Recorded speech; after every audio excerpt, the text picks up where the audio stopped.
right, man. Here we are. Here we are. Good Congratulations. To be here. Thank you. You too. Well done. Yeah, what are we talking about today? So today we're talking about The Earth Below, the song we co-wrote together. This song just won a songwriting competition. Which competition did we just win? We just won SongDoor International. Nice. One of the biggest, one of the 3 major song contests. Yeah. We won the category and then the 2023 Grand Prize. Yep. All sorts of styles, right? All Rock, genres. Pop, all genres. And then we won the Grand Prize. Yeah. I did not see it coming. No, and neither did I since I submitted and forgot about it. It was a nice surprise. That's a good surprise. Open up the email, be like, holy beep. We might be able to afford LaCroix now instead of Select Waters, you know? Not Porsches yet. So that was a cool day. We're in Topanga Canyon. Yeah. My first time in Topanga Canyon. You invited me up to a house that you were watching, an amazing house with sprawling views over the canyons. We have the river running through the canyon. You've got the stars overhead. Like, what a perfect backdrop to write a piece of music. So beautiful, man. And I love sharing the canyon with you because since I met friends up there and started spending time up there, I felt like that canyon like embraced me every time I went up there. There was something special about it, and I wanted you to experience that with me. I felt it right away. Yeah. And of course, the songwriting part of me walks in there, looks out like this panoramic view, and I'm like, we have a huge songwriting advantage right now. You know, you get this massive inspiration, which just leaked into the song right away. So it started off, we're sitting down. We didn't have really anything, if I remember correctly, we didn't have anything specific planned. Right. But it started with something that you had. Remind me what that was. Oh my gosh, that's right. I forgot. I had this one little snippet. It was like, what, 3 chords? And it was 1 line. Perfect number of chords for me. Yeah. No more. I think we ended up with 4, but it's okay. It modulates in the bridge. That's so right. There's a little musician move in there. Totally. But why did that song come up? That's the mystery of songwriting, is that like you don't know what you're going to do and you're open and then something comes up and you follow it. And so I was like, I got this little thing. I don't know. What do you think about it? Yeah, there's always, you know, the hard like left turn in songwriting where you're heading in this direction and something hits you. And we hit that curve early, if I remember correctly. And I remember, I think you moved over to the piano. Yeah. I was on guitar. Originally, we tried to put it into 6/8 or something like that. I mean, right. And then we reeled it back in. But around the time where I think it started getting dialed, the sun was setting. And I remember that because I could feel like the influence of Topanga like seeping into the song and all the legendary artists and music that's been made there. Like, it was undeniable. And there's like no way that it's going to get into the song, if I remember correctly at that point. Totally. Yeah. And so I showed you that little ditty I had. And it was from sometime in the last 3 years. It was simply the first chord, the second, the third, G, A minor, C, and it was just 1 line. And it was, and I'll be the earth below. That's right. It was just that, which is the hook. Exactly. Which is crazy. That's right. I remember that now because I'm looking out at the canyon and you sung that line and I'm thinking, like, you see sort of like this cohesion of nature, like the sky and the canyons and the river and like the connectedness of it all and like the embrace of it all with each other. Like, that was how the metaphor for me started developing, because it would almost be like the connection between like 2 soulmates, or maybe like the love a parent has for a child, something that deep and genuine. And I was getting that from the canyon. And if I remember, that's where the metaphor itself started. Exactly. And for me, when I wrote that line originally the years prior, it was just something that came through. And that's kind of been my style. We write that way. We do set out to write a specific thing, but sometimes we just let ourselves flow. We just let something come out of our mouth. So when I wrote that line, I didn't know ultimately what that's going to be about. But I think as someone that feels very earthy and connected to the earth, I loved that sentiment. I'll be the earth below. And I already understood that it was like, I'll be the foundation. I'll be like the place upon which you rest. I get that. So that brings me to a question. So I've seen your hard drive. There's like 9 million pre-started songs. Yeah. And you just went right to that one. It was the first thing you showed me. What do you think about that? How did that happen? Dude. Was it meant to happen? I think that's wild, where we perceive consciousness as a very deliberate, controlled thing. Yet I believe in reality, consciousness is occurring like as this field, and things are wanting to link up and make connections. And so the fact that we are in this place, feeling it, acknowledging the magic of the canyon, that song came up. Yeah, I remember that. I don't know. How do you think it worked? I agree. I don't think I recognized it until later. And then probably after the song was done, I had that thought, and I'm like, how is it that specific song? I was like, was this meant to kind of come out at this time? It definitely, I knew it was just a moment, right? It was just a thing that happened, right? But it was so spot on that I'm like, it had to have been some higher songwriting being, right? Totally. So we write this song. How did it feel to you, like, right after? Did you know that it was this good? No, that's the weird thing. You say we write this song, and we had a different experience of it, which was interesting. Let's talk about that after. Yeah, where I'm like, we finish the song and there's this magic in the room. There's this sparkle where like we know that something just came through, but it hasn't yet landed like how deeply it hits. And I think part of that is because once you share it with people and you receive their response, you start building this validation or a sense of significance. And like just fresh out of the gate, I think we both knew something about this feels like classic.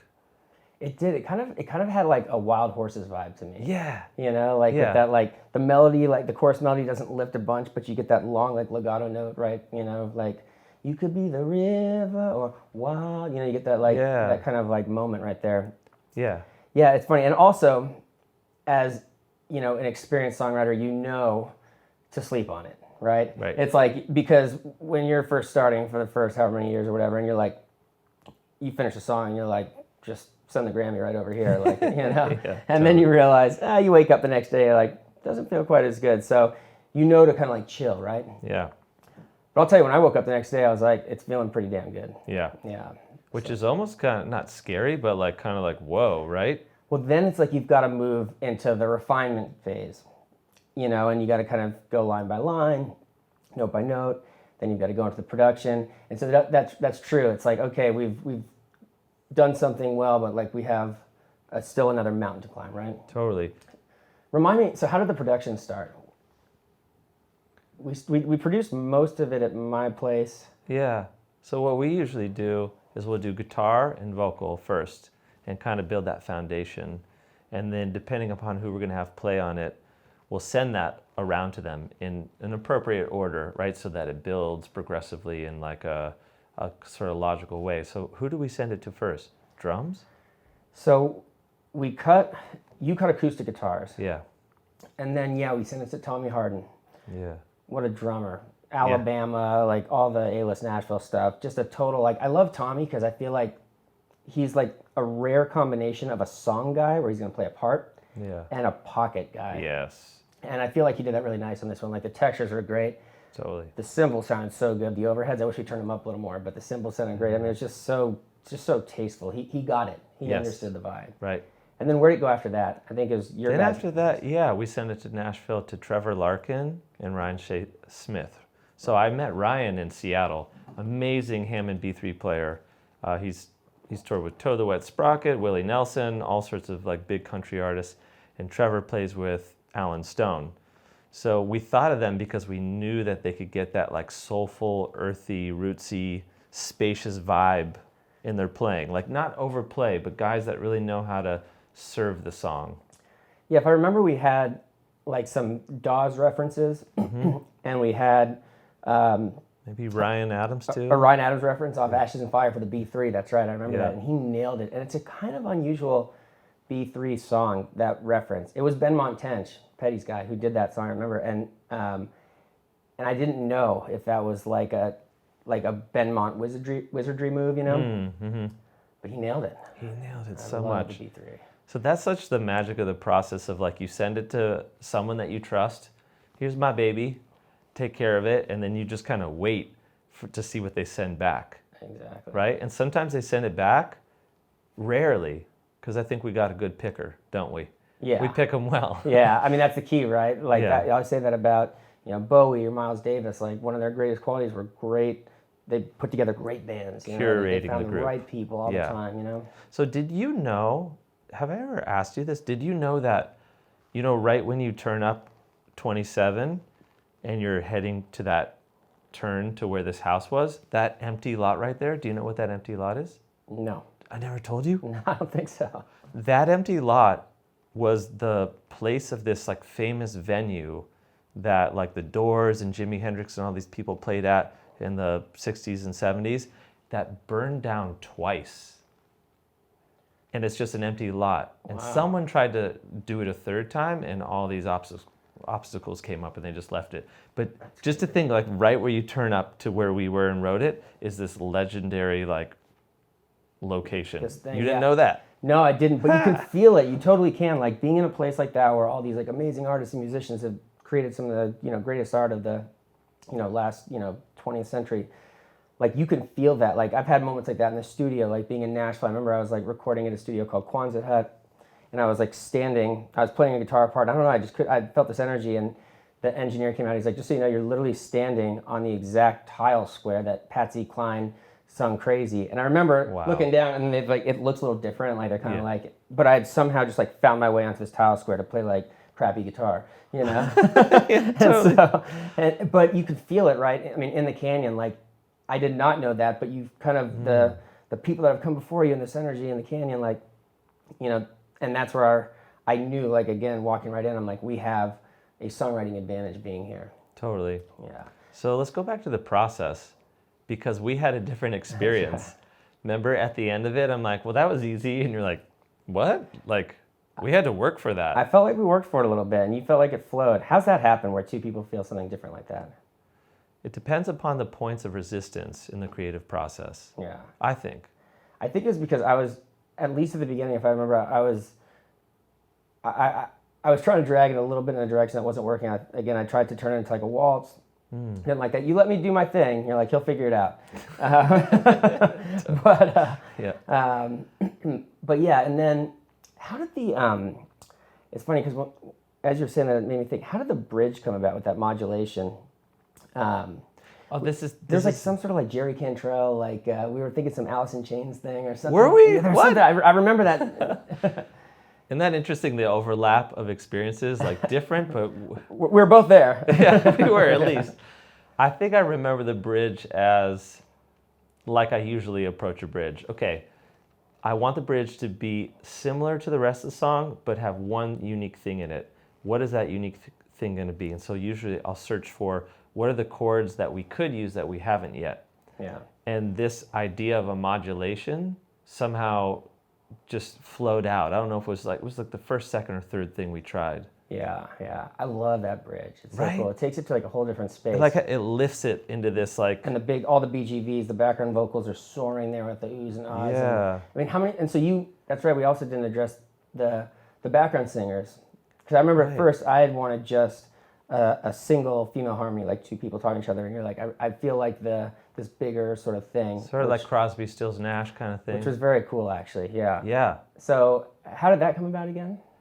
So that came about from hearing 3 female singer-songwriter friends in San Diego that hadn't sung together, but did this like little like pickup group, and they performed together, and hearing the 3 of them, I was like so struck just by the beauty of it and the blend that once we started thinking about background vocals, my mind was like get them in there.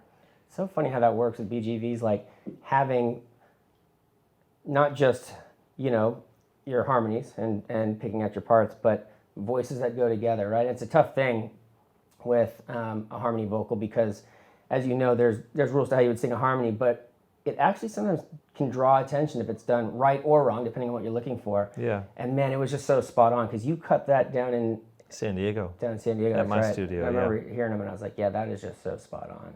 So good. They worked out so well together.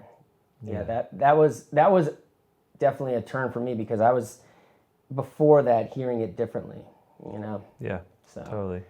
yeah, it's crazy. And so then tell me about the release process, about getting it out to the world. Oh, my favorite part.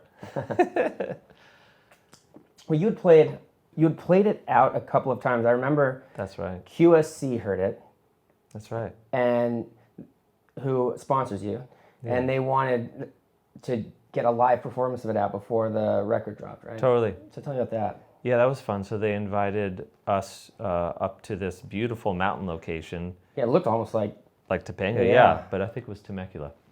And they, we got together a full live band, including those singers, and performed it live while videoed, which was very cool that was the first time I think playing it with a band live. Nice. So the song found its way through playing it on the record, playing it out solo, then playing it with the band, all the way up to playing it together as we did at the Belly Up with a full band. So I think it was through breathing life into it, because sometimes you just do it and record it quick. We were pretty quick on that. It was quick. And you're like, is that it? Right? You don't know. But early on, it got reaffirmed by so many people hearing it.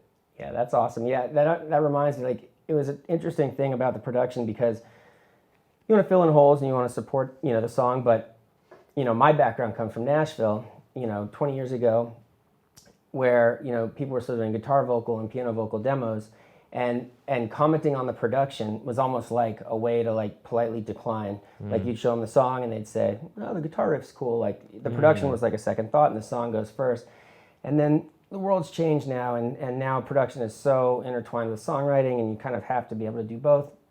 But this was reminding me of a song, just a songwriter's song, right? A pure song that could be demoed easily on a guitar vocal or even a piano vocal, and you would hear the message. And so moving forward into the production, I remember that being a thing, because you wanted to fill in gaps, but this was not the type of song where I wanted someone to be cool guitar solo, or, Right. And so that was a challenge during the production.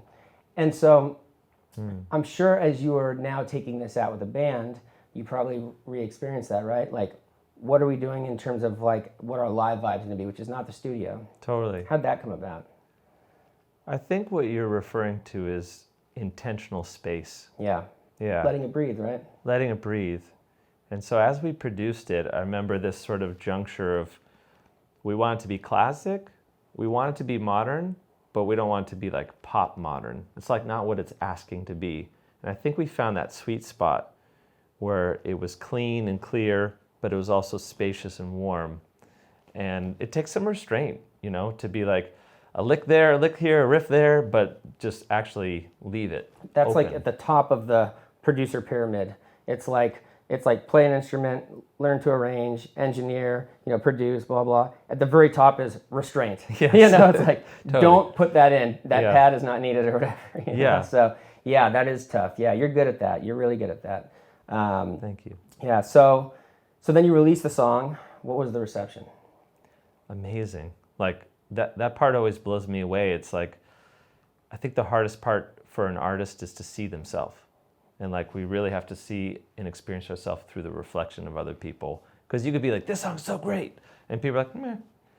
And then you have a song where you're just just made this in 5 minutes. People are oh my God. Is that hard for you if you pour your heart into something and you're just feeling really good and maybe people don't get it or something like that, right? I think at this point I've cultivated a healthy sort of distance and just balance with that, where I let myself recognize how much I love the song I wrote, but not get too crazy about it, and let people reflect back to me. And so the first time I played it out was actually at a writer's round in San Diego, and everyone afterwards was oh my God, I feel like I know that song, I've heard it before, but you wrote that? What? And so getting that reception was the permission I wanted, not needed, but wanted, to be yeah, we freaking did it. That's a good compliment. You get to know that after doing enough. When someone feels comfortable, it's the type of person who could walk into a party and make you feel like you've known them for years, right? Totally. It's the musical equivalent, which is very cool. And especially if you have a message that you're trying to get through, and especially if it's got a lot of metaphor and things like that, it's very embracing, right? Totally. So that's cool that you felt that, right? Yeah. So did we write this song or did it write itself? Yeah, the age-old question. That's when people come to songwriting seminars. Obviously, you do a lot of education and stuff for young songwriters, where they want to know those sort of things, and it's always like, when Neil Young and Lennon keep saying, "Oh, the song came to me in a dream," like, all I got to do is go to sleep and get songs. Right. Not totally. Not exactly. Yeah. But yes, it did have that feeling, right, of where you feel like, and again, that's like almost, with me asking you, like of all these, unfinished ideas, like you went right to that one, right? So you start thinking like there's got to be some higher songwriting thing going on there, right? Some songwriting genius at play. Yeah. Yeah.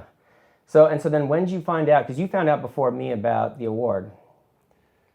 Yeah, I think it was just like a week ago or so. I opened up my email, and this is actually a songwriting competition that I've won the grand prize for before. So, Which is insane. I've never heard of someone winning. There's 3 big ones. This is one of the major contests, SongDoor. Yeah. And actually, the email that I got, I don't think I told you this. Her email said, "Never in a million, billion, trillion years did I ever think this would be won twice by the same person." Yeah. I mean, I think I hear that and I recognize that and I recognize the significance of it, but there's a part of me that is like, I don't know what to do with that. Like, that's cool. Because they really don't want to give it to you. They're looking for any reason to give it to anyone else at this point. Not this guy again. Him again. Right. But it's funny, like when you hear that, and even speaking with them, Leanne and Tony, just to hear them say like, "Oh my God, everyone here loved it." Like it was just like miles above everything else. And there's still a part of me that's like, really? Wow. Like, so cool. And that's where I take ownership. We wrote it. We did our work. We sat down. We showed up. But also something else kind of like flowed through it. And I love leaving space for the mystery. Totally. Yeah. Yeah, they're great. I love the people that, vote on this are like super respected songwriters and stuff like that. Grammy people like, winning, yeah, I mean, Dove it's like, Award winning. That was like really affirming for me, because, a lot of times, even if I'm feeling good about something, like that sort of thing, it sort of lets you sit back and listen to the song like a listener. Like after that, it's almost like I could sit back and just enjoy the song. I've got this affirmation versus sometimes you're like hyper focusing on everything. Right. And You told me that. How once you read that email, you went back and turned the song on and listened to it and heard it in this brand new way. What was that? For me, a lot of times it's like, and I've told this to, songwriting workshops that I've led. I always say, listen, just accept it as a ground rule that when you put something out, you're just not gonna be happy, but you'll always nitpick it and blah blah. And what I'm trying to explain at that point is obviously do your work, don't cut corners, but don't let perfection hold you back. Yeah. I tell this to people, and then it's hard for me to take it, right? I mean, my own lesson, I'm thinking all the time, oh, what if we did that? And so to know that like really like essentially good songwriters, that means a lot to me that they're songwriters. Really respect the songwriting. I can just let that be its thing, Totally. and not overthink the whole thing. So. Yeah, and I think that's a healthy perspective. So, did we win anything? Enough money to buy some LaCroix, Nice. Yeah, yeah. There's a couple of prizes. That's cool. It is cool. It was the right time for us to write a song like that too, because if I remember, we had done Choose Love, which was your first single of last year, and then that like left us in kind of a weird direction. Like we're not exactly sure, are we getting more anthemic, are we getting more rootsy, and that dragged us to like, it came to the place where we were writing that song, and it basically this whole scene and Topanga and everything just dragged us in this direction, right? Where we're going to do this, and we needed to get one of those under our belt, like a really good, like a songwriter song, Yeah, because I think we value the craft of it, and so knowing, did I write a good song? It's like there's a part of us that is always asking that, and sort of gets the answer, but then never gets the answer, and I think maybe that's just staying balanced with it. That's maybe just keeping ourselves humble. Right? Instead of being like, I'm the greatest. Totally. Yeah. You should do vinyl. Make people sit in a room and listen to it. Right. Instead of on the treadmill. Well, man, this is fun, man. It's good to get a moment to talk about this because we never man. do this, right? It's just go, go, go. You're Yeah. on the treadmill, and Yeah, and but to take you're some pushing time forward. and celebrate, man. Yeah, and to relive it is actually very cool, you know. Like Right. to actually think about, to get yourself back to that moment and think about how something like very spontaneous turned into, you know, one of the best things I've written in a while, man. So Hell yeah, man. Congrats. congrats, brother. Yeah, That's fun. totally. Let's do it again. Let's do it again. Yeah, let's keep doing it. Get that third win. That's right. Really piss them off. Let's go.